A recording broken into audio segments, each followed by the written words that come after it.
Hi folks, I wanted to show you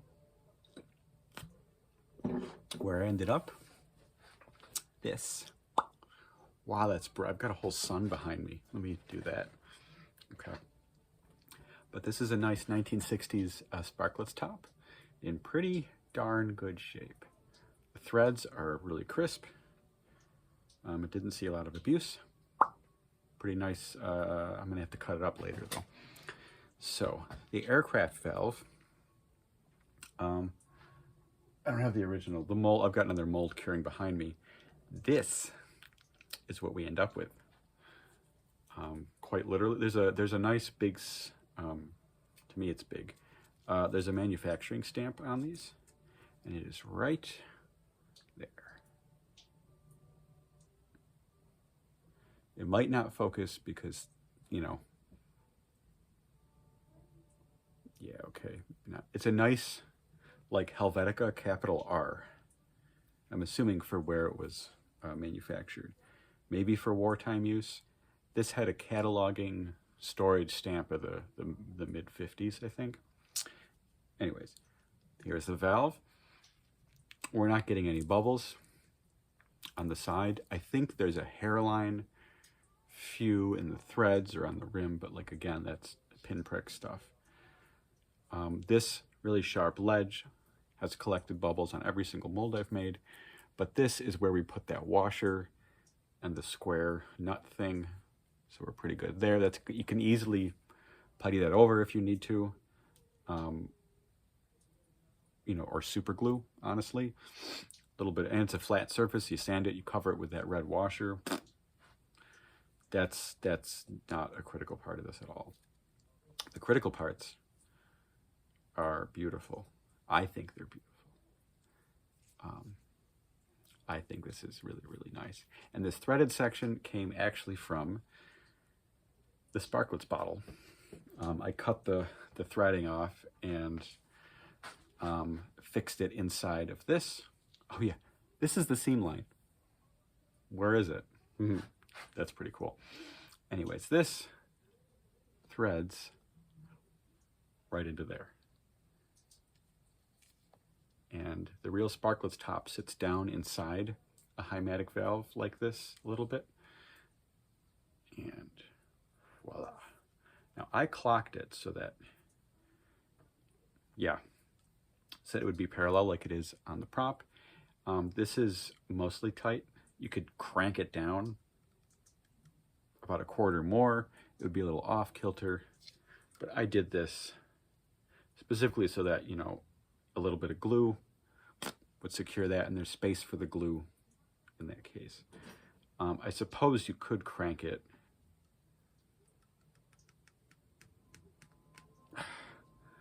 like that, but again, that's as far as it'll go. Truthfully, oh wow.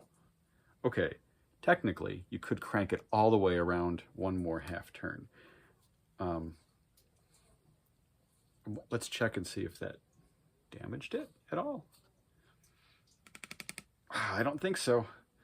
Okay, so you technically can get it around where the R stamp is in the front. Well, the back, because that's where you're gonna hang it. I think this is the side they put the clip on to hang it. Anyways, I think these are beautiful.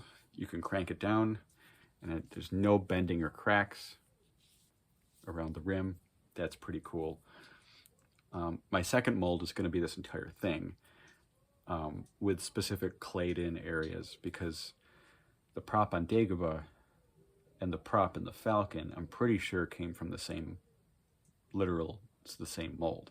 So what you're looking at is the base, and then the add-ons are were chosen at different times and for different things. The Falcon one obviously has the red knob here, the turntable counterweight right here, which we're waiting to see if the Canadian mail strike will be over. If not, I think we have a backup plan, but there is one that I'm going to mold out there. And oh yeah, and the two things on the bottom, we haven't identified those yet. But that would be the Falcon one. The Dagobah one seems to have the same base. the same cartridge thing as on the Falcon, where the tube would come out.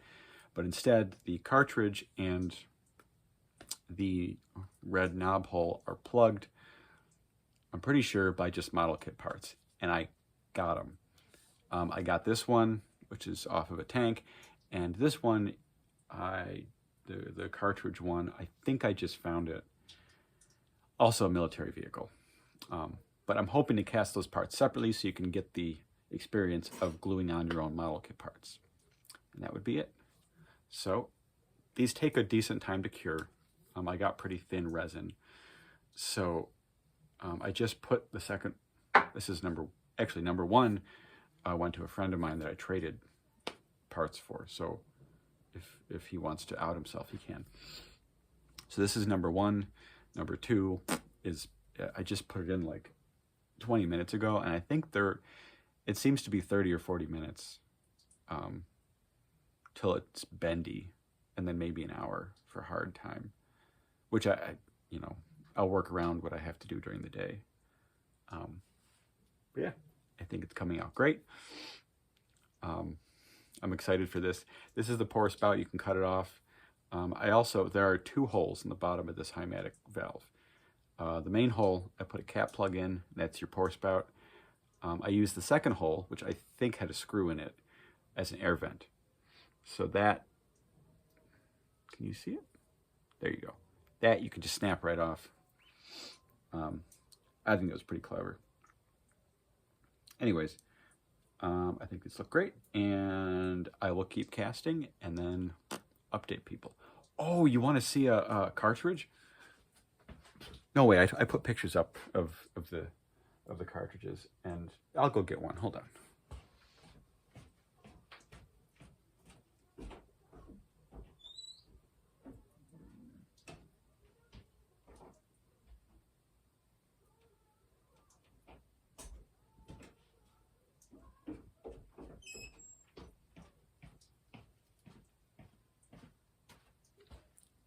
Okay, these came out really good too. I have to clean the flashing off of these, but I got a knife somewhere.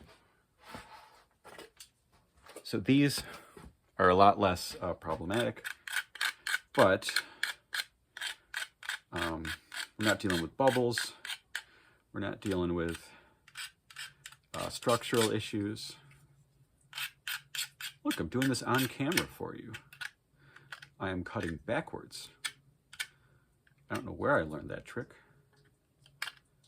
I feel like it was an ex-girlfriend that was doing block printing, was doing some linoleum work. I don't know. Anyways, here we are. Now,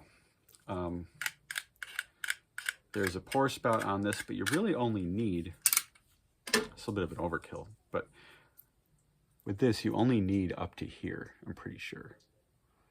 Just past the change in the edge. Right above the logo is where you're going to cut it, and that's all you really need. However, you still have this whole bottom. And again, there are bubbles on the top surface. I think when there's a ledge, I take my molds and I tip them and roll them. That's one secret I have yet to learn, how to get bubbles to move sideways and straight up. However, the part that you really need is solid. And again, that's a flat surface, so it's very easy to fill in and sand without losing any detail. I even got the logo. That sort of, yeah, pretty neat, pretty neat. Now, when I did the clay work on this, this curve is the exact curve of the bottle. So when you cut this, that removes this part. All you need to do is blow out that top curvature, which is literally, I don't know, an 1/8 inch of material. I wanted to leave this for people to do because, quite frankly, I didn't want to destroy my original. I didn't want to make a cast and then mold the cast to make it smaller. And that's a little bit of model work. I think you can do that. But then if you just sand it down to match this curvature. That will hug right on the side of this here, which I think is pretty great. Making it easy as easy as possible for you. I don't know how the hose is attached. They seem to spread into a square as they enter the tank. What? So it's not like a hose or a fitting. I don't know how that works. I was going to do some more brainstorming with that, but here it is. All right, folks. I'm going to do some more casting. I'm going to go to bed. I'll update you soon.